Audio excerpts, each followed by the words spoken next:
Hey y'all, welcome back to Homemade Simple. I'm Lori. If we've not met before, I am a homemaker and a homesteader. I have 4 kids and a wonderful husband, and I love sharing tips and tricks to help you on your homemaking journey. I'm really thankful that you're here today, and I'm excited about today's video because it's all about sourdough, new recipes that I have found on Pinterest, tweaked a little, and they turned out so good. And so I wanted to make sure I shared them with you. So if you like to make sourdough, but it always turns out a little chewy or a little hard, this bread recipe is going to be a game changer. Also, sourdough crackers are so good too. So I know your family is going to really enjoy them just like mine did. So let's get started with the recipes.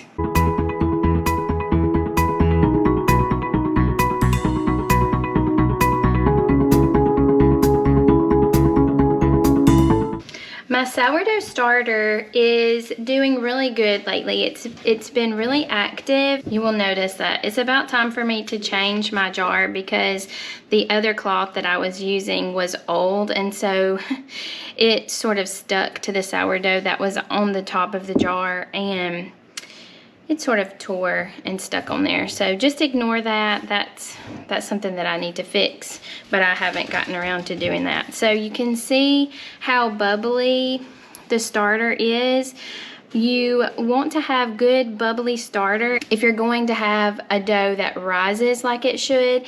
If your sourdough is not fermented properly and it's not bubbling, that means that it's not active enough for use in a recipe quite yet. So just wait until your starter is good and bubbly, sort of like that, before you try to use it. You will waste ingredients and materials if you don't wait to use your sourdough starter until it's good and bubbly. So I'm gonna go ahead and feed this. It'll probably take about an hour for it to rise back up, and whenever it's risen, showing that it's good and ready for a new recipe, then I'll take a cup out for the bread recipe and another cup out for the cracker recipe.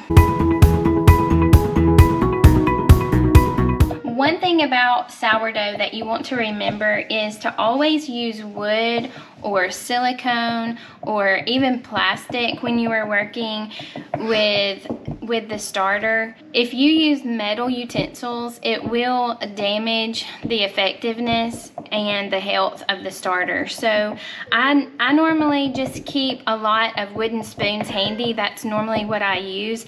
I have a couple of silicone or plastic things that I use every now and then, but normally what I use is wooden spoons, and they seem to really do a good job, and if you rinse them off immediately, they are not hard to clean.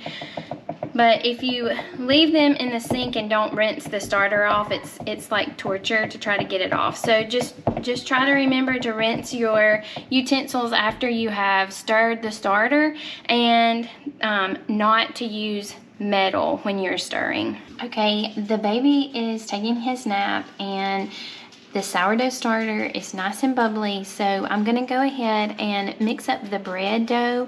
While it is resting for the first 20 minutes before I knead it, I'm going to make the cracker dough, and then we'll sort of go back and forth until both are finished. So the ingredients for the sourdough bread are things that you're gonna have on hand, I'm sure of it. So you're gonna need sourdough starter. If you don't have a sourdough starter, check out this video on starting your own sourdough starter using just water and flour. So that video will tell you how to get started, and then in just less than a week, your sourdough starter should be nice and bubbly and ready to use in a loaf of bread. Okay, you can see that it's a really nice and sunny day outside, and so you should be able to see everything in the bowl really well. I'm sorry if it's too bright, but I made this window here in the kitchen just so I can enjoy all of the beautiful sunshine in the house, and I have got a full view of it today. So we're gonna start by adding 1 cup of healthy active sourdough starter. So your sourdough, if it's active, will have all of those bubbles in it. That's how you will know if it's active and ready to use. My sourdough starter is a little more on the liquid side.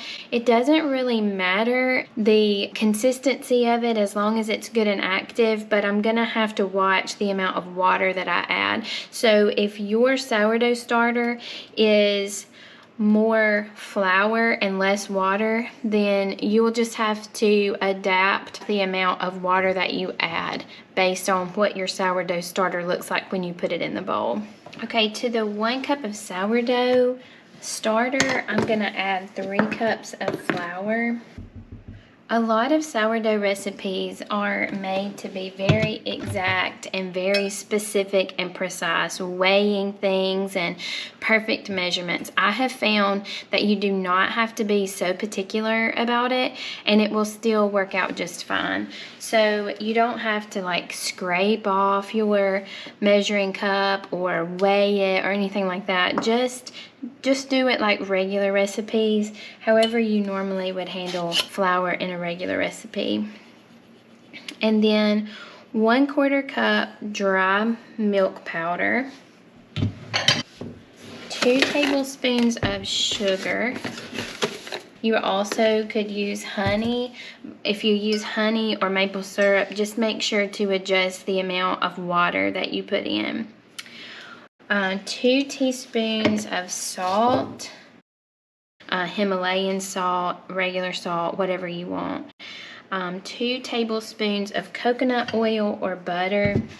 My coconut oil is the refined, so it doesn't leave any kind of coconut flavor in there. 1 egg. And 1/2 cup water is where I'm gonna start.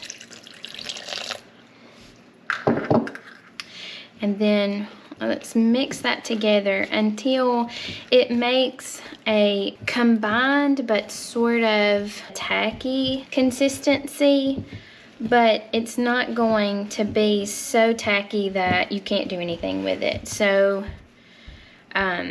if it is too wet, add some flour. If it's too dry, add some water. I find that I have to get my hands into bread dough to sort of see what it's doing and what I need to do with it. I sort of have a feeling this one is too dry. I'm gonna add just a tad. I mean, that's maybe a teaspoon or 2 of water.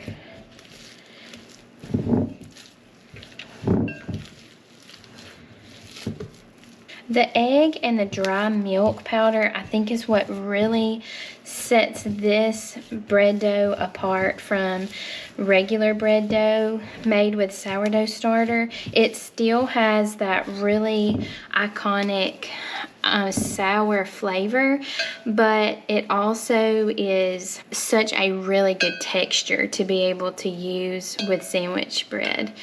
Again, I'm sorry about the brightness of the sunlight, but you can sort of see what you want it to look like. It's not like stretching with my fingers, but it's also sort of sticking to my fingers. We're gonna let this sit covered for 20 minutes, and while this sits, I'm going to work on the dough for the crackers. Okay, I moved away from the sunlight so that you weren't completely blinded with this part of the video, but I'm going to put together the cracker recipe now, and this is so simple. It's sourdough starter, flour, salt, and butter. So we start with 1 cup all-purpose flour and 1 cup of sourdough starter. Then add 4 tablespoons melted butter. You'll melt 6 tablespoons of butter, but the rest is going to be used for basting on top after you've mixed it together and rolled it out. And then 1 teaspoon of salt. This recipe is supposed to make 3 dozen crackers, but it really just depends on how big or small you make the crackers, so that will be up to you. I would recommend doubling the recipe because you're gonna really like it and you're gonna want to have plenty. Sourdough recipes always have a high content of vitamins and minerals in them because of the sourdough. So this is a really good, nutritious snack. I'm gonna sprinkle a little bit more flour because to me this is too sticky. And this is a recipe that you do not want it to be sticky at all. You want it to just come right off of your fingers, and this is much better. So this is what you want your recipe to look like. You don't want it to be like sticking to your fingers. You want it to be releasing really easy. I'm going to get 2 pieces of parchment paper, and I'm going to roll this in between the parchment paper so that it is really thin, and then we'll cut it and put on the butter and the salt. So now that we have it a nice consistency, we're going to half the ball of dough. This way it will fit better on the parchment paper and it'll fit better on the pans when we are ready to put it in the oven. So what I'm going to do is I'm going to sort of move it to the first quarter of the parchment paper, and then I'm going to fold the parchment paper over. That way I'll sort of have a guide of how much space I have. I don't know how to keep the parchment paper from moving all over the place. You might have a good tip for that. If you do, please let me know. We are gonna have broccoli cheddar soup, and I thought maybe these crackers would be good with the soup tonight. While I'm rolling, if you haven't subscribed to the channel, maybe you can go and do that real quick while I'm finishing up rolling out the dough.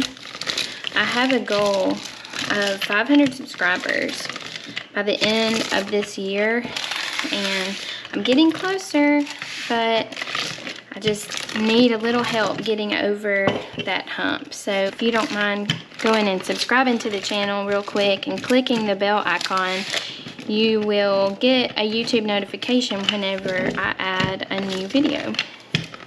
So thanks for doing that. Okay, I've got it rolled out pretty thin, and it's sort of hanging off of my parchment, so I've run out of room. So what I'm gonna do is peel this top part off, and now it's time to baste the dough with the rest of the butter, then cut it and sprinkle it with salt.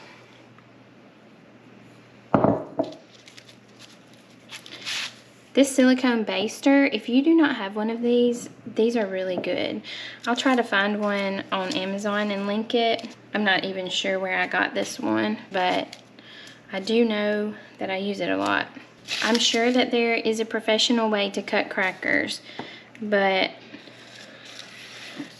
we do not do things the professional way here. We just do things the simplest way most of the time. So you get to choose the size of the crackers. If you really are interested in a good presentation, then you should probably cut off the jagged edges like that, and you can eat those. I just have this coarse sea salt. I got this at the Dollar Tree when I was there last week, and it's really good. It's really flavorful, so check that out next time you're there. But just sprinkle however much. There's no exact science to this part. And then the good thing about this parchment paper is you can just transfer the whole sheet of parchment paper onto the cookie sheet.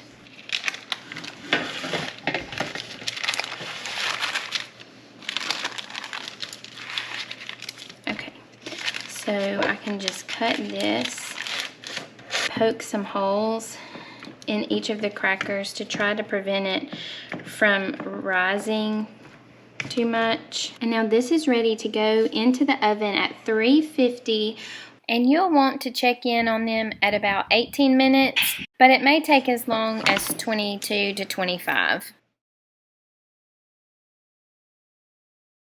You can tell that the consistency of this sourdough bread is much different than the typical sourdough that you work with.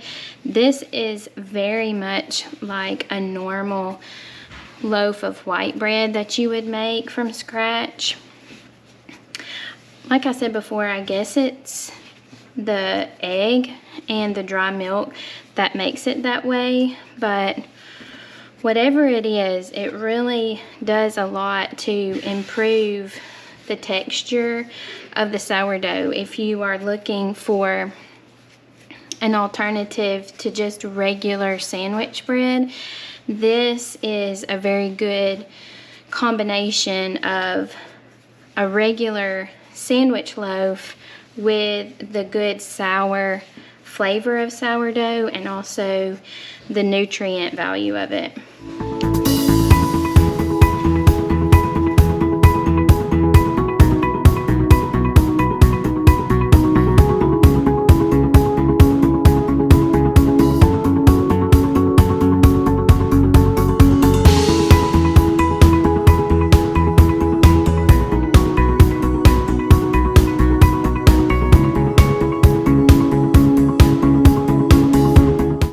Needed for about 10 minutes or so. You can see how sort of soft and smooth this is what you want the dough to look like after you've kneaded it for about 10 minutes or so. I'm going to put a little bit of olive oil in the bowl to keep it from sticking to the bowl while it rises, and then I will take a little bit of the oil and sort of rub it around the outside of the bread dough, and then I'm going to place it into the bowl and cover it for about 4 hours. It's a slower rise than a yeast bread would be. So 4 hours or so in a warm place, sort of like my sunny spot over there on the other side of the kitchen. So I'm going to go put this in that spot and let it rise.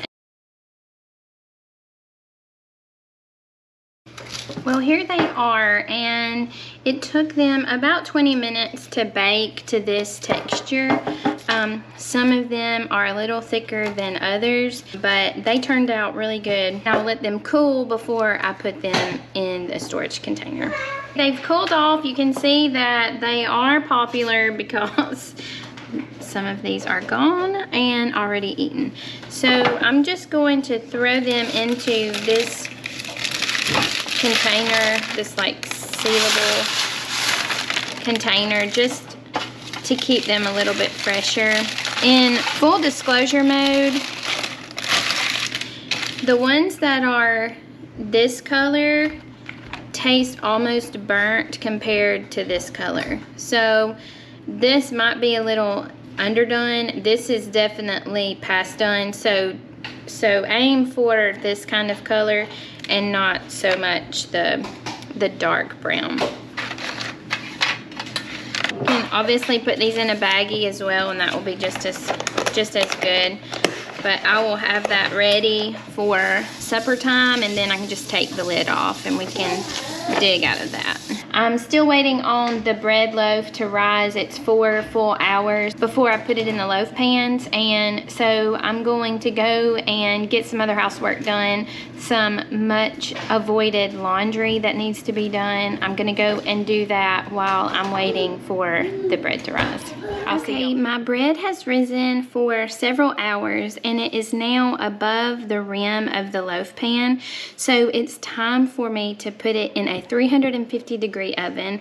Before I do that, I'm going to dust a little bit of flour on the top. And then I'm going to throw it in the oven and bake it for about 40 minutes until it's a pretty golden brown. I checked the bread after about 35 minutes and it is exactly the right color. I put this flour on here to try to keep the crust from getting hard. This will aid in keeping your crust softer if you rub a little bit of flour on there. It's still really hot, but I'm gonna let it sit and cool down for a little bit in the loaf pan, and then I'm going to set it out onto a cooling rack. I've let the loaf cool for probably about 10 or 15 minutes, so I'm gonna run a butter knife just around the edge to try to release anything that might be wanting to stick. I'm hoping that it'll pop right out like a Food Network video, but chances of that are pretty slim. So let's see how it does. Oh, looky there. So it popped right out. That was really good. And I think I will slice it up and let's see how it looks on the inside. You can see the texture of this bread is really soft and moist. My husband tries to be very supportive, but he has about broken his teeth on the sourdough loaves that are baked in the Dutch oven. And so I tried to find a recipe that was a little gentler when you're trying to eat it. This is a very good solution to that problem. So you can just slice this up for sandwiches, slice it up and put some butter on it, some butter and jelly, maybe some cheese toast, whatever floats your boat. But this sourdough bread not only tastes amazing, but it's also very nutritious, really yummy. Well, I sure have enjoyed spending the day with you cooking our sourdough recipes together. I hope that you have enjoyed these recipes, and I hope that you will try them out and that you will let me know if your family enjoys them as much as mine does. I really appreciate you being here each and every week, and I look forward to seeing you again next time. Until then, I love you. I hope you have a wonderful week, and I will see you next time.